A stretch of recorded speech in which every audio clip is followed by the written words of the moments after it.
Welcome to exam पीडिया। आज है 2 नवंबर 2020 और इस वीडियो में हम 1 और 2 नवंबर 2020 के जितने भी इम्पॉर्टेंट करंट अफेयर्स के क्वेश्चंस हैं उन्हें हम डिस्कस करेंगे। तो चलिए शुरू करते हैं। पहला क्वेश्चन, हाल ही में किस राज्य के 2 जिले को राष्ट्रीय जल पुरस्कार से सम्मानित किया गया है? तो इसका सही आंसर है ए, छत्तीसगढ़ के। तो अभी छत्तीसगढ़ के बिलासपुर और सूरतपुर, इन दोनों ज़िलों को केंद्र सरकार ने जल निकायों के पूर्ण इस्तेमाल और जल संरक्षण के लिए राष्ट्रीय जल पुरस्कार से सम्मानित किया है। ये मुख्यमंत्री भूपेश बघेल के नरवा कार्यक्रम के तहत आता है, जिसमें पेयजल उपलब्धता, सिंचाई संसाधनों का विकास और भूजल पूर्ण भरण सुनिश्चित किया गया है। तो आप इसे ज़रूर याद रखिएगा कि छत्तीसगढ़ के बिलासपुर और सूरतपुर को केंद्र सरकार की तरफ से जल निकायों के लिए राष्ट्रीय जल पुरस्कार से सम्मानित किया गया है। ये अपने आप में बहुत इम्पॉर्टेंट क्वेश्चन है। अब हम आगे बढ़ते हैं। हाल ही में किस राज्य सरकार ने डिजिटल लाइब्रेरी को शुरू किया है? तो इसका सही आंसर है सी, उत्तर प्रदेश ने। तो अभी उत्तर प्रदेश सरकार ने हायर एजुकेशन के छात्रों को डिजिटली एजुकेशनल कंटेंट देने के लिए ये डिजिटल लाइब्रेरी शुरू की है। तो ये लाइब्रेरी गरीब छात्रों को बहुत ज़्यादा मदद करेगी जो महंगी किताबों को खरीद नहीं सकते हैं, और इस डिजिटल लाइब्रेरी की सारी किताबें बिल्कुल मुफ्त होंगी, जिन्हें मुफ्त में ही यूज़ या पढ़ा जा सकता है। तो आप इसे ज़रूर याद रखिएगा कि गरीब बच्चों के हायर एजुकेशन के लिए उत्तर प्रदेश सरकार ने डिजिटल लाइब्रेरी को शुरू किया है। अब हम आगे बढ़ते हैं। हाल ही में भारतीय डाक और किस देश की डाक सेवा के बीच पोस्टल शिपमेंट पर समझौता हुआ है? तो इसका सही आंसर है डी, अमेरिका।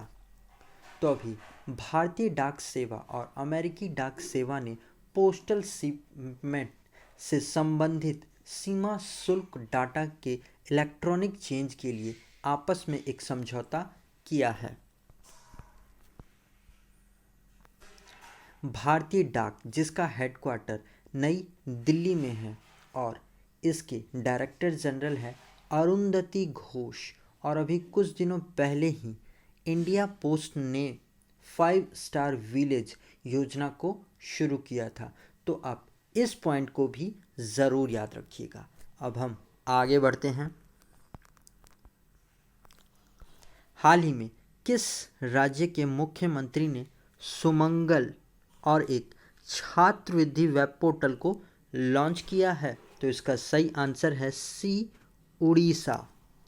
तो अभी उड़ीसा के मुख्यमंत्री नवीन पटनायक, उन्होंने उड़ीसा राज्य छात्रवृत्ति पोर्टल और सुमंगल पोर्टल नाम से 2 वेब पोर्टल को लॉन्च किया है।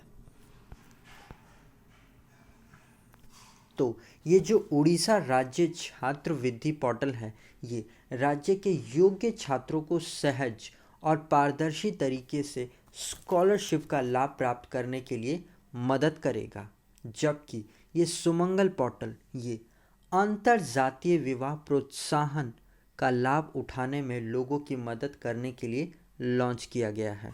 तो आप इसे ज़रूर याद रखिएगा कि उड़ीसा में उड़ीसा राज्य छात्रवृत्ति पोर्टल और सुमंगल पोर्टल को लॉन्च किया गया है। अब हम आगे बढ़ते हैं। हाल ही में किसने secure application for internet Sai नाम से एक मैसेजिंग एप्लीकेशन को लॉन्च किया है? तो इसका सही आंसर है ए, इंडियन आर्मी, भारतीय सेना ने। तो अभी भारतीय सेना ने ये सिक्योर एप्लीकेशन फॉर इंटरनेट नाम से एक मैसेजिंग एप्लीकेशन को डेवलप किया है। ये एप्लीकेशन इंटरनेट से एंड्रॉयड प्लेटफॉर्म के लिए एक सुरक्षित वॉइस, टेक्स्ट और वीडियो कॉलिंग सर्विस देगी, यानी कि बिल्कुल दूसरे मैसेजिंग ऐप्स वाली सेवाएं इस पर भी उपलब्ध होंगी। साथ ही इस ऐप पर यूज़र का डाटा भी सेफ रहेगा, जिससे आगे कभी भी यूज़र्स को परेशानी नहीं होगी। तो आप इसे ज़रूर याद रखिएगा कि भारतीय सेना ने सिक्योर एप्लीकेशन फॉर इंटरनेट नाम से एक नया मैसेजिंग एप्लीकेशन को डेवलप किया है। अब हम और गाइस, अगर ये वीडियो आपको अच्छा लग रहा है और आपके आने वाले एग्ज़ाम के लिए हेल्पफुल है तो इसे लाइक और अपने फ्रेंड्स के साथ शेयर ज़रूर करिएगा।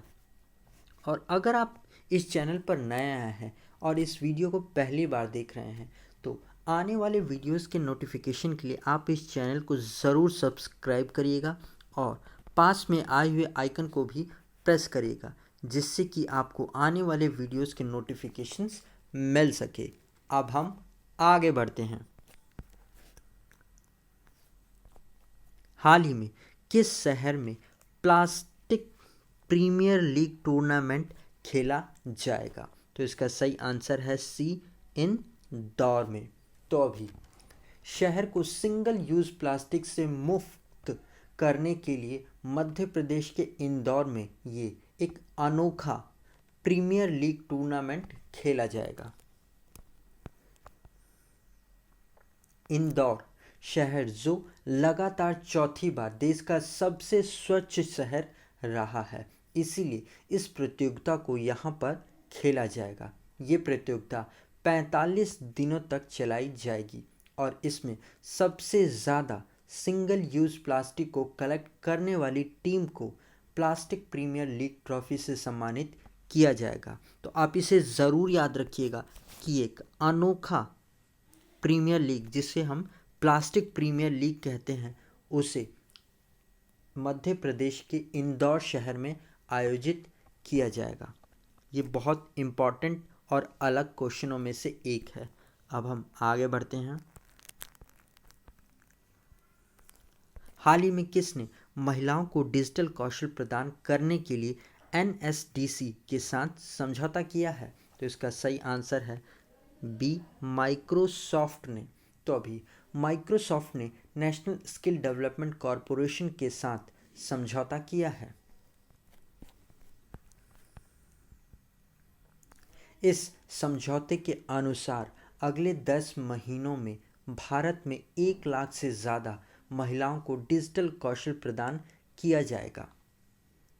माइक्रोसॉफ्ट इसमें 70 घंटे से ज़्यादा के पाठ्यक्रम सामग्री को मुफ्त में उपलब्ध कराएगा, जिसे आगे आने वाले 10 महीनों में पूरा किया जाएगा, जिससे लगभग देश की 1 लाख कौशल महिलाएं आत्मनिर्भर बन सकेंगी। तो आप इसे ज़रूर याद रखिएगा कि माइक्रोसॉफ्ट ने 1 लाख महिलाओं को कौशल बनाने के लिए इस समझौते को किया है नेशनल स्किल डेवलपमेंट कॉरपोरेशन के साथ में। अब हम आगे बढ़ते हैं। हाल ही में किस राज्य सरकार ने भूमि और संपत्ति पंजीकरण करने के लिए धरनी पोर्टल को लॉन्च किया है? तो इसका सही आंसर है बी, तेलंगाना ने। तो अभी तेलंगाना के जो मुख्यमंत्री हैं के चंद्रशेखर राव, उन्होंने अभी हाल ही में भूमि और संपत्ति पंजीकरण के लिए धरनी पोर्टल को लॉन्च किया है। तो तेलंगाना भूमि पंजीकरण के लिए सूचना प्रौद्योगिकी सेवाओं का उपयोग करने वाला देश का पहला राज्य भी बन गया है। तो आप इसे ज़रूर याद रखिएगा कि तेलंगाना सरकार ने धरनी पोर्टल को लॉन्च किया गया है। इससे भूमि और संपत्ति पंजीकरण में काम लिया जाएगा। अब हम आगे बढ़ते हैं। हाल ही में किस राज्य के में युवा अधिवक्ता कल्याण कोष यानी कि यूथ एडवोकेट वेलफेयर फंड की शुरुआत की गई है? तो इसका सही आंसर है बी, तमिलनाडु में। तो अभी तमिलनाडु में यंग एडवोकेट वेलफेयर फंड को शुरू किया गया है। इस वेलफेयर स्कीम का उद्देश्य है ऐसे नए उम्मीदवारों को शुरुआती चुनौतियों का सामना करने में मदद करना, और इस फंड से उन वकीलों को 2 साल के लिए 3,000 रुपये महीने की वित्त सहायता दी जाएगी जो अभी लॉ कॉलेज से निकले हैं। तो आप इसे ज़रूर याद रखिएगा कि तमिलनाडु सरकार ने इस नए युवाओं को मौका देने के लिए इस स्कीम को शुरू किया है, जिसमें उन्हें 2 साल के लिए हर महीने 3,000 रुपये वित्त सहायता दी जाएगी। अब हम आगे बढ़ते हैं। हाल ही में किस राज्य के उच्च न्यायालय ने अदालती कार्रवाई की लाइव स्ट्रीमिंग शुरू की है? तो इसका सही आंसर है ए, गुजरात। तो अभी गुजरात हाई कोर्ट की सुनवाई अब लाइव ऑनलाइन देखी जा सकेगी। तो अब गुजरात हाई कोर्ट के निर्देश के बाद यूट्यूब के ज़रिए हाई कोर्ट की कार्रवाई ऑनलाइन कर दी गई है। तो गुजरात की अदालत देश की पहली हाई कोर्ट होगी जिसकी कार्रवाई ऑनलाइन देखी जा सकेगी। तो आप इसे ज़रूर याद रखिएगा, ये एक अपने आप में अनोखा क्वेश्चन है जिसमें गुजरात हाई कोर्ट ने इस पे पारित किया है कि अब गुजरात हाई कोर्ट की अदालती कार्रवाई को लाइव यूट्यूब पर दिखाया जाएगा। तो आप इसे ज़रूर याद रखिएगा, ये बहुत इम्पॉर्टेंट क्वेश्चंस है। अब हम आगे बढ़ते हैं। तो गाइज़, अगर अभी तक आपने इस वीडियो को लाइक और शेयर नहीं किया है तो आप इसे जाने से पहले लाइक और शेयर ज़रूर करते हुए जाइएगा। और अगर आप में से कोई इस वीडियो को पहली बार देख रहा है तो आने वाले वीडियोस की नोटिफिकेशन के लिए आप इस चैनल को सब्सक्राइब ज़रूर करिएगा और पास में आए हुए आइकन को भी ज़रूर सब्सक्राइब करिएगा। और अगर आप इस वीडियो का PDF लेना चाहते हैं तो आप हमारे टेलीग्राम चैनल से जुड़कर ले सकते हैं। आज के लिए इतना ही। Thanks for listening.